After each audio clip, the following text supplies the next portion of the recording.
ટોપ સ્ટોક્સની details જાણીએ. સહયોગી નીરજ અને આરતી આપણી સાથે જોડાઈ ગયા છે. આપ બંનેને ગુડ મોર્નિંગ. અને નીરજ, એક્સટેન્ડેડ વીકેન્ડ બાદ શરૂઆત કરી રહ્યા છે. ઘણી બધી કંપનીઓ આજે ફોકસમાં છે. ક્યાંથી શરૂઆત કરીએ?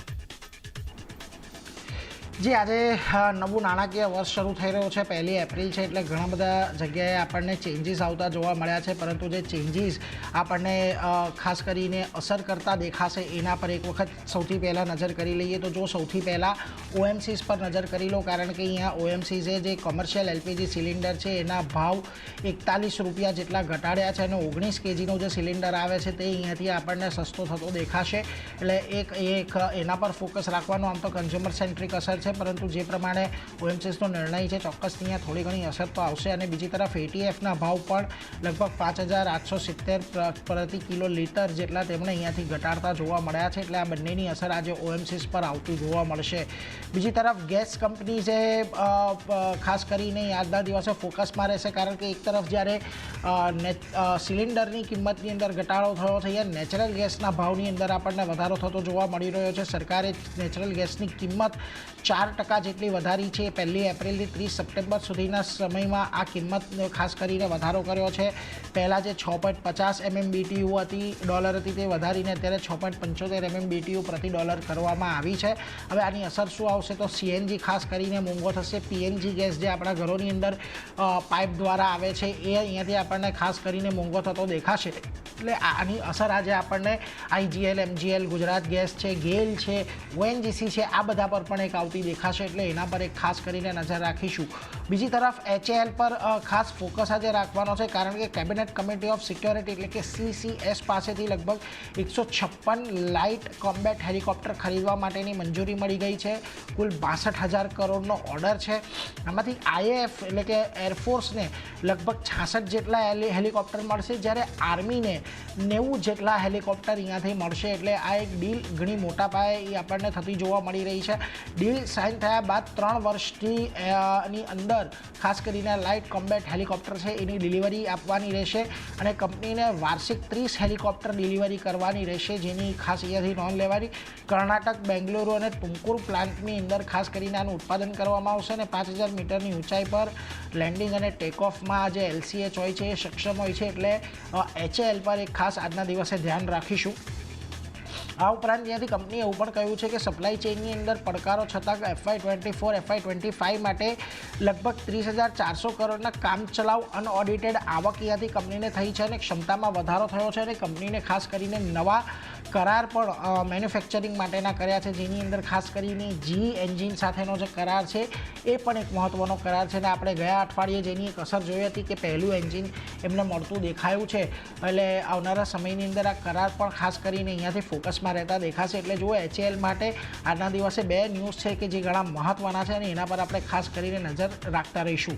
આ ઉપરાંત ITC પર ખાસ નજર રાખવાની છે. હવે એમણે AB રિયલ એસ્ટેટ પાસેથી સેન્ચુરી પલ્પ અને પેપરનું અધિગ્રહણ કર્યું છે. 3500 કરોડમાં આ અધિગ્રહણ ખાસ કરીને કરવામાં આવ્યું છે. અને ડીલથી જે ITCનું પેપર બોર્ડ અને સ્પેશિયાલિટી પેપર છે એની અંદર ખાસ કરીને વિસ્તરણ કરવામાં આવશે.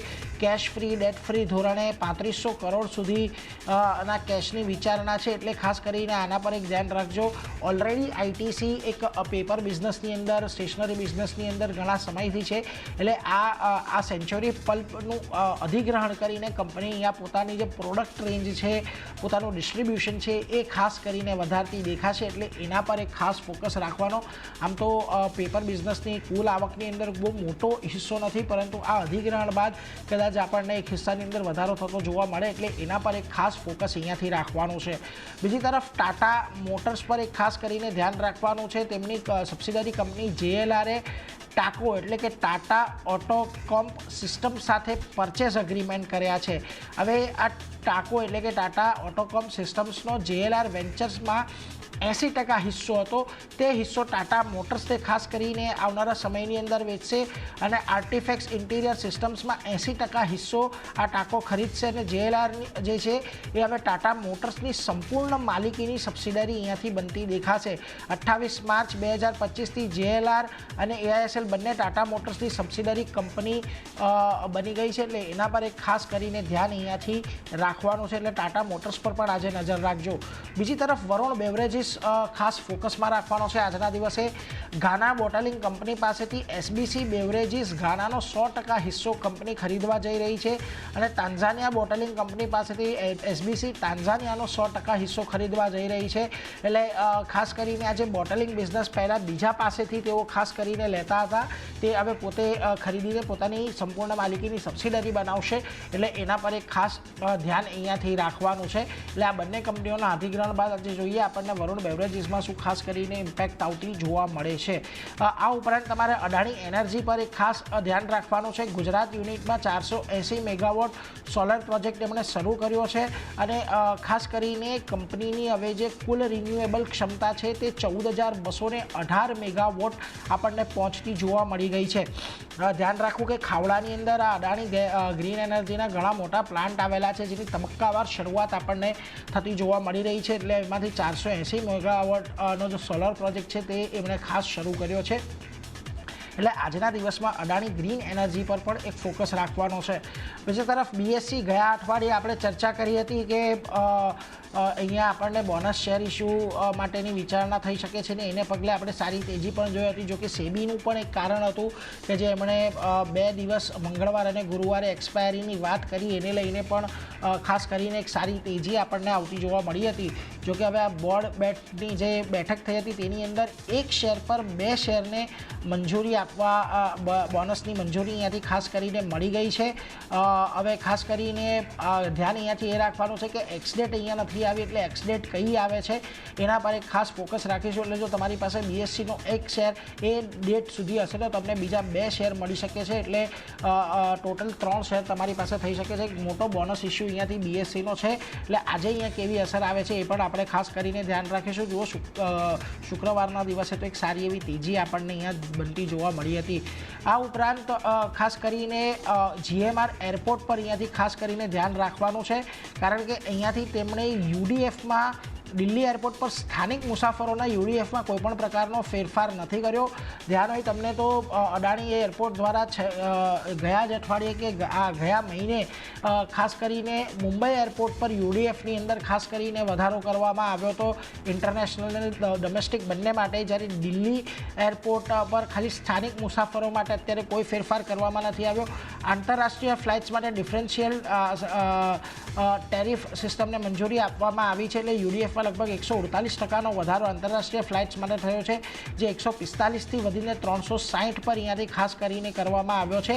અને એ વાત પણ છે કે અહીંયાથી આંતરરાષ્ટ્રીય ફ્લાઇટની અંદર જેઓ ઇકોનોમી ક્લાસમાં અને જેઓ બિઝનેસ ક્લાસમાં પ્રવાસ કરે છે એમના માટે અલગ અલગ યુડીએફ અહીંયાથી ખાસ કરીને રહેશે, એટલે એના પર એક ખાસ ધ્યાન રાખજો. જો કે અહીંયા ERIA DIL ને યુડીએફ પાસેથી સરકાર જે યુડીએફનો પ્રસ્તાવ હતો તે અહીંયાથી ખાસ કરીને નકારી કાઢ્યો છે, એટલે એના પર એક ખાસ ધ્યાન રાખવાનું છે. જે સ્થાનિક પેસેન્જરો માટેની વાત હતી એને લઈને. બીજી તરફ ઇરેડા પર પણ ધ્યાન રાખજો, કારણ કે અહીંયા હવે આખું વર્ષ પૂરું થઈ ગયું છે, એટલે FY25માં તેમની જે લોન મંજૂરી હતી એ 27% જેટલી વધીને 47,453 કરોડ પર રહી છે. લોન ડિસ્બર્સમેન્ટ 20% જેટલું વધીને 30,168 કરોડ પર રહેતું જોવા મળ્યું છે, અને લોન બુક 28% જેટલી વધીને 76,250 કરોડ પર રહેતી જોવા મળી છે. એટલે FY25નું અપડેટ અહીંયાથી ખાસ કરીને આપણને ઇરેડામાં આવ્યું છે. બધી જગ્યાએ સારો એવો વધારો થયો છે, અને આમ પણ છેલ્લા આખા વર્ષની દરમિયાન જે પ્રમાણે આપણને રિન્યુએબલ પ્રોજેક્ટ્સ વધતા જોવા મળ્યા છે, આ આંકડા પણ ઘણા મહત્વના રહેશે. એવેન્યુ સુપરમાર્ટ પર ખાસ નજર રાખજો. તેમણે 4 નવા સ્ટોર ખોલ્યા છે. જગતિયાલ, માલેગાંવ, ખરગોન અને કુંદ્રાથુરમાં તેમણે નવા સ્ટોર ખોલ્યા છે, અને કંપનીના હવે કુલ સ્ટોરની સંખ્યા 412 પર અહીંયાથી પહોંચતી જોવા મળી છે, એટલે એના પર એક ખાસ ફોકસ એવેન્યુ સુપરમાર્ટ પર રાખીશું. અને બીજી તરફ વેદાંતા પર એક ખાસ નજર રાખવાની છે. અનિલ અગ્રવાલની આગેવાની હેઠળ જે ડીમર્જરની તારીખ હતી તે અહીંયાથી લંબાવવામાં આવી છે. લેન્ડ માઇનિંગના ડીમર્જરની તારીખ 31 માર્ચથી 30 સપ્ટેમ્બર સુધી ખાસ કરીને લંબાવવામાં આવી છે, કારણ કે NCLT અને અન્ય જે સરકારી રેગ્યુલેટરી છે એની પાસેથી મંજૂરી મળી નથી, અને કંપનીએ 28 માર્ચે એક્સચેન્જ ફાઇલિંગમાં માહિતી આપી છે, એટલે એના પર એક ખાસ નજર રાખીશું. તો આજના દિવસમાં તમને ગેસ કંપનીઓ, HAL, ટાટા મોટર્સ, BSC આ બધા પર તો એક ખાસ કરીને ફોકસ રાખવાનો છે, પરંતુ આરતી અન્ય પણ ઘણા બધા સ્ટોક તમારો ખાસ ક્યાં નજર? જે અન્ય પણ ઘણા બધા કાઉન્ટર છે. શરૂઆત ન્યૂજેન સોફ્ટવેર સાથે કરીએ તો અહીંયા ખાસ કરીને કરાર કરવાના સમાચાર આવતા દેખાઈ રહ્યા છે. સબસિડરીએ ગ્રાહક સાથે $1.58 મિલિયન ઓર્ડર માટે 3 વર્ષના કરાર અહીંયાથી કર્યા છે ને કારણે ફોકસ ખાસ કરીને ન્યૂજેન સોફ્ટવેરના કાઉન્ટર પર જોવા મળી શકે છે. અહીંયા પોઝિટિવિટી આ સમાચારના લીધે આવી શકે છે, ધ્યાન રાખવાનું રહેશે. નેક્સ્ટ કાઉન્ટર જે છે તે ઇલેક્ટ્રિક ટુ વ્હીલર સેલ્સના ડેટા આપણને આવતા દેખાઈ રહ્યા છે. એટલે Bajaj auto, TVS motor, hero જેવા કાઉન્ટર છે, ઓલા જેવા કાઉન્ટર છે જ્યાં ફોકસ રાખવાનું રહેશે. જેમાં બજાજ ઓટોની વાત કરી લઈએ, જો સેલ્સ જે છે 30,133 યુનિટ પર આપણને પહોંચતું દેખાયો છે અને માર્કેટ શેર 25.8% પર રહ્યો છે. સામે ઓલાની વાત કરી લઈએ તો અહીંયા સેલ્સ 22,685 યુનિટની આસપાસ રહેતો દેખાયો છે અને માર્કેટ શેર અહીંયા 19.4% પર રહેતો દેખાયો છે. જ્યારે હીરો વિડાની વાત કરી લઈએ તો અહીંયા સેલ્સ 6,539 યુનિટ પર રહ્યું છે અને માર્કેટ શેર 5.6% પર રહેતો દેખાય છે. તો સૌથી સારો માર્કેટ શેર જે છે અને સૌથી સારું સેલ્સ ખાસ કરીને બજાજ ઓટોએ આપણને બતાવ્યું છે. અહીંયા ખાસ કરીને ઇલેક્ટ્રિક ટુ વ્હીલરમાં તો અહીંયા એક ખાસ ફોકસ રાખવાનું રહેશે. નેક્સ્ટ આઈટીમાંથી HCL ટેકનોલોજીનું કાઉન્ટર ફોકસમાં રાખવાનું છે. અહીંયા જે રીતે સમાચાર બનતા દેખાઈ રહ્યા છે, કંપનીની સબસિડરી કંપનીએ HCL tech public sector solution PSS શરૂ કર્યું છે અને US સરકાર સાથે એજ્યુકેશન સેક્ટર અને સર્વિસ પૂરી પાડવા માટે આ ખાસ કરીને સોલ્યુશન્સ જે છે પબ્લિક સેક્ટર સોલ્યુશન્સ તે અહીંયાથી શરૂ કરવામાં આવ્યું છે. તો અહીંયા પણ એક આ સમાચારના લીધે પોઝિટિવિટી આપણને જોવા મળી શકે છે. HCL ટેકના કાઉન્ટર પર પણ ફોકસ રાખવાનું રહેશે. ઇન્ફોસિસની પણ વાત કરી લઈએ, અહીંયા પણ સમાચાર કરાર કરવાના આવતા દેખાઈ રહ્યા છે. જો ખાસ કરીને લિનક્સ ફાઉન્ડેશન નેટવર્કિંગ સાથે કરાર કર્યા છે. અહીંયા ગ્લોબલ નેટવર્ક માટે ખાસ કરીને AIને મજબૂત બનાવવા માટે આ કરાર કરવામાં આવ્યા છે. તો એ કાઉન્ટર ઇન્ફોસિસ અહીંયા પણ એક ફોકસ રાખવાનું રહેશે. NHPCની વાત કરી લઈએ તો અહીંયા પોઝિટિવ સમાચાર આવતા દેખાઈ રહ્યા છે. હિમાચલ પ્રદેશમાં પાર્બતી સેકન્ડ HE પ્રોજેક્ટના યુનિટ 1, 2 અને 3નું કામકાજ શરૂ કરવામાં આવ્યું છે કંપની તરફથી. જેમાં 200 મેગાવોટના 4 યુનિટનો આ પાર્વતી સેકન્ડ પ્રોજેક્ટ જે છે તે ઓવરઓલ આપણને રહેતો દેખાઈ રહ્યો છે અને જેમાં 1, 2, 3 ફેઝ જે છે તેમાં કામકાજ અહીંયાથી શરૂ કરવામાં આવ્યું છે. યુનિટ 4ના ટ્રાયલ રન અને કમર્શિયલ કામગીરીની જાણ અહીંયાથી કંપની જે છે ત્યાંથી પછીથી કરશે. પણ અત્યારે જે રીતે આ ફેઝમાં કામકાજ શરૂ કરવામાં આવ્યું છે એને કારણે એક પોઝિટિવિટી NHPCના કાઉન્ટર પર પણ આપણને જોવા મળી શકે છે. નેક્સ્ટ કાઉન્ટર બ્રિગેડ એન્ટરપ્રાઇઝનું કાઉન્ટર છે. પોઝિટિવ સમાચાર છે, કરાર કરવાના સમાચાર આવી રહ્યા છે. બ્રિગેડ ગ્રુપે મૈસૂરમાં વરિષ્ઠ નાગરિકો સાથે રેસિડેન્શિયલ પ્રોજેક્ટ માટે ખાસ કરીને JDA કરાર કર્યા છે અને આ ખાસ કરીને વેલ્યુની વાત કરી લઈએ, ગ્રોસ ડેવલપમેન્ટ વેલ્યુ તો 300 કરોડની આપણને કુલ વેલ્યુ રહેતી દેખાઈ રહી છે. તો એક ફોકસ બ્રિગેડ એન્ટરપ્રાઇઝીસના કાઉન્ટર પર પણ રાખવાનું રહેશે. સમાચારના લીધે અહીંયા પણ એક પોઝિટિવિટી જોવા મળી શકે છે. ફેડરલ બેંકની વાત કરી લઈએ, નેક્સ્ટ કાઉન્ટર તો MOU કરવાના સમાચાર અહીંયા આવતા દેખાઈ રહ્યા છે. જેમાં એજિસ પાસેથી 4% ઇક્વિટી હિસ્સો ખરીદવા માટે આ MOU કરવામાં આવ્યા છે અને એજિસ ફેડરલ લાઈફ ઇન્સ્યોરન્સમાં હિસ્સો ખરીદવા માટે ખાસ કરીને MOU કર્યા છે. તેને કારણે એક ફોકસ ફેડરલ બેંકના કાઉન્ટર પર પણ રાખવાનું રહેશે. પાવર ગ્રીડ નેક્સ્ટ કાઉન્ટરની વાત કરી લઈએ તો પોઝિટિવ સમાચાર છે. ખાસ કરીને કંપનીને એક નવા રોકાણ માટેની મંજૂરી અહીંયા મળતી દેખાઈ રહી છે. તાલચર કોલાર HVDC લિંક માટે 673.08 કરોડના રોકાણ માટેની મંજૂરી કંપનીને મળતી દેખાઈ રહી છે અને લગભગ 6,397 MVA કન્વર્ટર ટ્રાન્સફોર્મર્સની ખરીદી કરવા માટે પણ મંજૂરી કંપનીને મળતી દેખાઈ રહી છે. તો અહીંયા પણ એક ફોકસ પાવર ગ્રીડના કાઉન્ટર પર એક પોઝિટિવિટી અહીંયા પણ બનતી દેખાઈ શકે છે. સમાચારના લીધે ધ્યાન રાખવાનું રહેશે. નેક્સ્ટ કાઉન્ટર મેનકાઇન્ડ ફાર્માનું છે. અહીંયા ખાસ કરીને NCLT પાસેથી મંજૂરી મળતી દેખાઈ રહી છે. કેની માટે તો BSV ફાર્મા સાથે મર્જર માટેની આ મંજૂરી NCLTને તરફથી આવતી દેખાઈ રહી છે. જેમાં ભારત સિરમ્સ અને એન્ડ વેક્સિન્સ સાથે મર્જર અહીંયા કંપની હવે કરતી જોવા મળશે. મેનકાઇન્ડ ફાર્માની સબસિડરી કંપની છે BSV ફાર્મા, જેને મંજૂરી મળતી દેખાઈ રહી છે. તો એની પોઝિટિવિટી એક મેનકાઇન્ડ ફાર્મા પર પણ આપણને જોવા મળી શકે છે. ધ્યાન રાખવાનું રહેશે. અહીંયા પણ ગાર્ડન રીચ શિપબિલ્ડર્સની વાત કરી લઈએ તો એ સ્ટેટસ ખાસ કરીને કંપનીને મળતું દેખાય છે. પોઝિટિવિટી બનતી દેખાઈ શકે છે. સ્ટોકમાં FY25માં ટર્નઓવર 32% વધ્યું છે અને વધીને 4,750 કરોડ પર રહેતું દેખાઈ રહ્યું છે. સાથે જ કંપનીને સરકાર પાસેથી એ સ્ટેટસ મળ્યું છે, જેમાં સારી કામગીરી, નાણાકીય સ્થિતિને જોતા આ સ્ટેટસ જે છે એ સ્ટેટસ કંપનીને આપવામાં આવ્યું છે. તો અહીંયા એક પોઝિટિવિટી જોવા મળી શકે છે. ધ્યાન રાખવાનું રહેશે. એન્જિનિયર્સ ઇન્ડિયાની વાત કરી લઈએ, ઓર્ડર મળવાના સમાચાર અહીંયા આવતા દેખાઈ રહ્યા છે, જેમાં મહારાષ્ટ્ર અને પશ્ચિમ બંગાળ પાસેથી ખાસ કરીને કંપનીને ઓર્ડર મળ્યા છે. અને વેલ્યુની વાત કરી લઈએ તો લગભગ 245 કરોડનો ઓર્ડર કંપનીને મળતા દેખાયા છે, તો અહીંયા પણ એક ફોકસ રાખવાનું રહેશે.